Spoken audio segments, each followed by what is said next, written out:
What if a government program intended to attract the best and brightest global talent is actually, well, rigging the system against American workers? That's exactly the tough question we're diving into today. We're taking a really close look at the H-1B visa program. Now, its stated goal was to bring in highly specialized skills for the U.S. economy. Right, skills we supposedly didn't have enough of here. Exactly. But, a lot of the evidence we're seeing and the sources we've looked at suggests it's kind of morphed into something else, a tool for corporate cost cutting, really. And that's fueling these arguments that it's actually suppressing wages and, maybe even worse, displacing American professionals. Yeah, and the tension around this program, it feels like it's never been higher. Let's set the stage with the current situation, the numbers, because the disconnect is, well, it's pretty jarring when you look at it. It really is. I mean, think about the last year or so in the tech sector. Yeah. Huge shifts. Big names, Amazon, Google, Microsoft. They announced these massive layoffs. Over 110,000 employees cut in 2023 alone. That's a huge number. It is. And normally when you see layoffs on that scale, you'd expect the demand for foreign labor to, drop off a cliff. You would think so, but that's just not what happened at all, is it? Not even close. Despite all those pink slips, the hiring freezes, everything else, the demand for H-1B visas, that main path for foreign workers, it's still sky high. Just how high are we talking?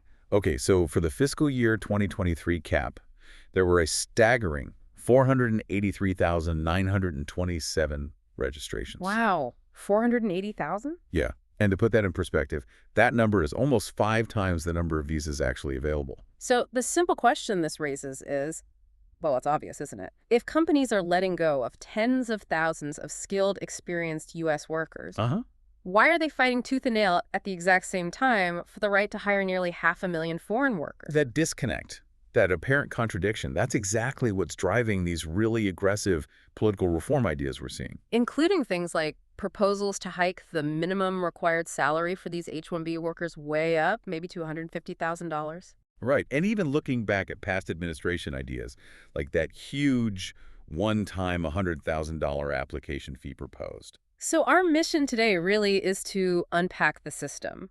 What are the structural flaws that even allow this kind of tension, this situation to exist? Okay, so we had to start at the beginning.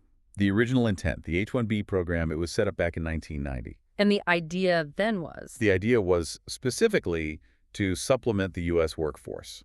Only bring in specialized talent when domestic demand genuinely, truly exceeded the supply.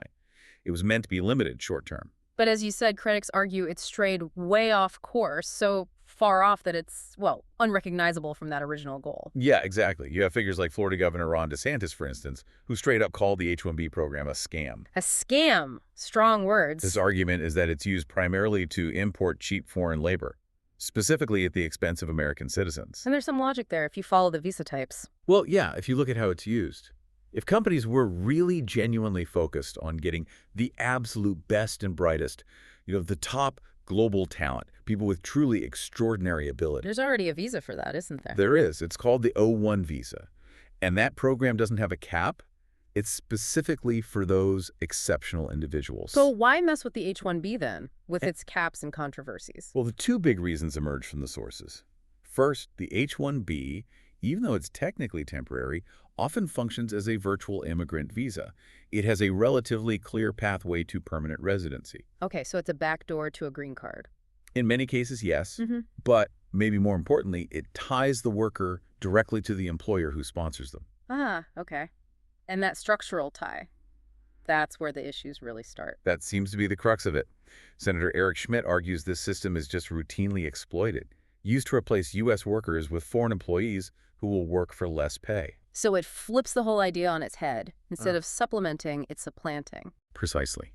It's no longer about filling gaps. It's about cutting costs by replacing existing workers. Which brings us squarely to the data, especially around wages.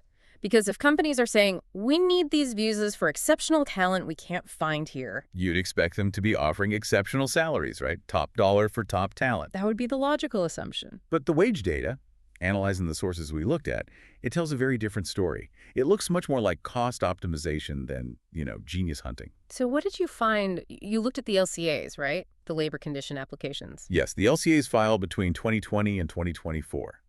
These are basically the promises companies make to the government about the job, the conditions, and crucially, what they intend to pay the H-1B worker. And what did those promises reveal about their real priorities? Well, the wage levels are categorized 4 levels. Level I is basically entry-level wages, the lowest tier. Level V is the highest, representing fully competent, experienced talent, paid around the 67th percentile or higher. Okay, so level 4 is where you'd expect the best and brightest offers to be. You would think. But only 15.8% of all the applications we reviewed were filed at that top level 4 tier. Wait, only 15%. Less than 1 in 6 applications aimed for that top wage bracket. Exactly. Less than 1 in 6. Now compare that. Nearly half, almost 50%, were filed at level 2, which is labeled qualified. Okay. And maybe most tellingly, 15.4% were filed at level 1, the absolute lowest entry-level wage tier. 15% at the very bottom.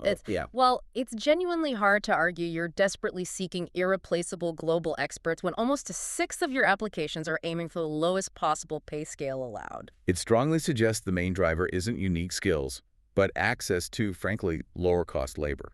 And does this show up in actual salary comparisons? Oh, absolutely. The pattern is consistent. H-1B visa holders consistently earn significantly less than their U.S. counterparts in similar roles. Do we have an example? Yet one cited in the sources really highlights it. For computer programmers, the median salary proposed on H-1B applications was about $87,277. Okay, $87,000. But the median wage reported by the Bureau of Labor Statistics for that exact same job category in the U.S., it was $105,708. Wow, that's nearly an $18,000 difference. That's not small change. That is direct undercutting of the prevailing U.S. wage. It is. But, maybe the most shocking element, the thing that really brings the displacement issue home, are these anecdotes. Stories highlighted by analysts like Laura Rees at the Heritage Foundation. What kind of stories? It's this recurring narrative, and it's almost absurd. Highly skilled American workers being forced to train their own foreign replacements before being laid off. You're kidding. They make them train the person taking their job. That's the report. Yeah. Imagine your boss telling you too expensive, you're being let go. But first, you need to spend your last few weeks teaching all your job functions to the person they're bringing in, specifically because that person will do the exact same work for less money. That level of, corporate callousness, it's hard to even process. And it's not just happening at tiny unknown firms either. Microsoft, for example, was cited for allegedly laying off thousands of U.S. employees, while at the same time submitting thousands of new H-1B visa applications. How can these kinds of abuses, thrive? What allows this? It really seems to come down to the structure of the visa itself. The system is flawed in a way that gives employers immense power over the H-1B worker. How so? What's the mechanism there? It boils down to something called labor market stickiness, because the visa is tied inextricably to one specific employer. Ah, okay. So your legal status depends entirely on keeping that specific job. Exactly.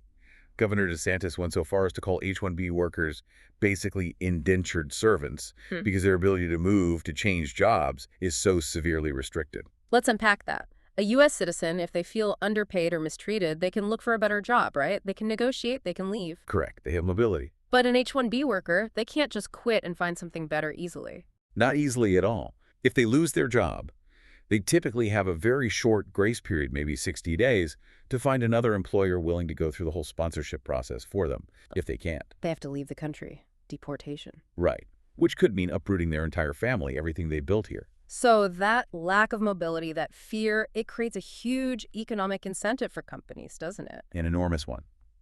Why wouldn't a purely profit-driven company favor an H-1B worker over an equally qualified American worker? They get a compliant employee, essentially working at a government-facilitated lower wage, who is far less likely to demand raises or jump ship to a competitor. And are there particular types of companies that really leverage this system? Yes. The sources consistently point towards large, often India-based IT outsourcing firms. Companies like Infosys Limited, Tata Consultancy Services, they frequently appear at the top of the lists of H-1B employers. And their business model involves placing these workers at client sites. Often, yes. Which can make it even more difficult to verify if U.S. workers were genuinely considered first for the role, as the law technically requires. Yeah, we should probably acknowledge the counter-argument here. Is it just about companies wanting cheap labor? Well, that's a fair point.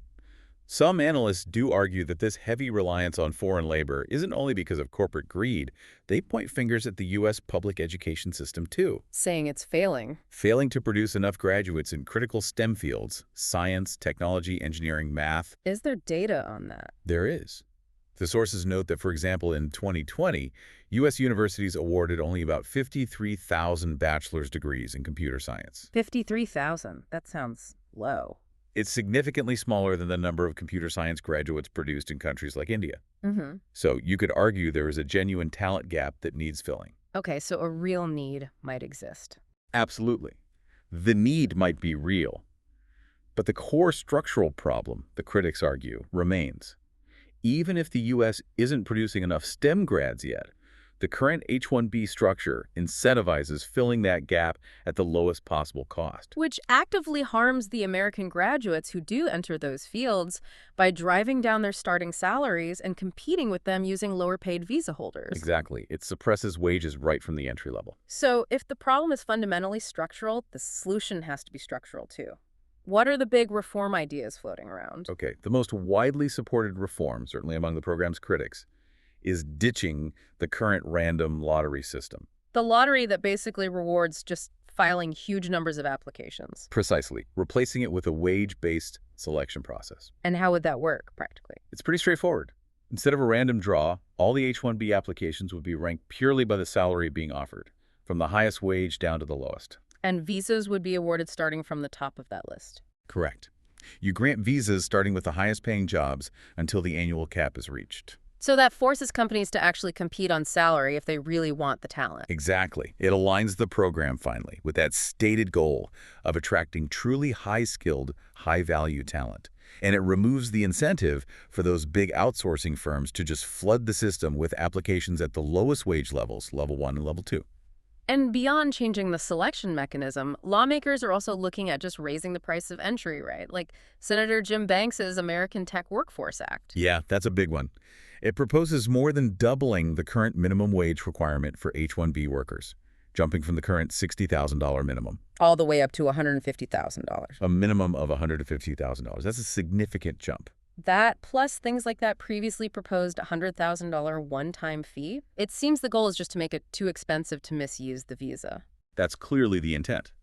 Make it economically unviable to use the H-1B program for routine labor, for displacing American workers. If you want to use this visa, you have to prove the talent is so exceptional, so valuable, that you're willing to pay a very significant premium for it. And there are other ideas, too, like tightening the definition of a specialty occupation, making it harder to qualify certain jobs. Right, narrowing the scope. And also proposals aimed at the pipeline, specifically targeting the Optional Practical Training Program, OPT. OPT, that's the program letting foreign students work here after graduation. Yes, for up to 3 years in some STEM fields. Critics see it as a major pipeline for lower-wage entry-level workers who then transition onto H-1B visas. Ending or reforming OPT is seen as another way to protect entry-level American jobs and wages. So the overarching message from these reform proponents seems pretty clear then. It is. It's essentially, if you want the best global talent, you need to be prepared to pay for the best. The U.S. government shouldn't be running a system that effectively subsidizes lower wages and allows companies to systematically undercut the American middle class. Okay, so wrapping this up, what does this all mean for you, listening right now? Our deep dive into these sources, well, it paints a picture of a program that maybe due to these structural flaws, maybe lack of enforcement, seems to have shifted. Yeah, it looks less like a precision tool for acquiring truly exceptional, indispensable talent, and more like, well, an engine for corporate cost reduction.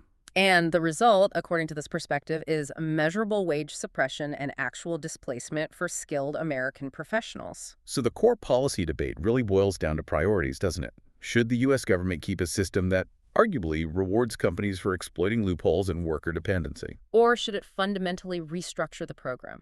Enforce genuinely competitive, merit-based standards that prioritize protecting the jobs, the careers, the wages of its own citizens first. That seems to be the central question driving the reform efforts. Which leads us to our final provocative thought for you to mull over.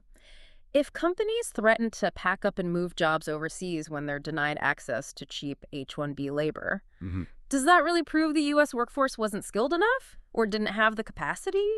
Or does it maybe just prove that those companies had become addicted to a low-cost, government-facilitated labor model? Something to think about.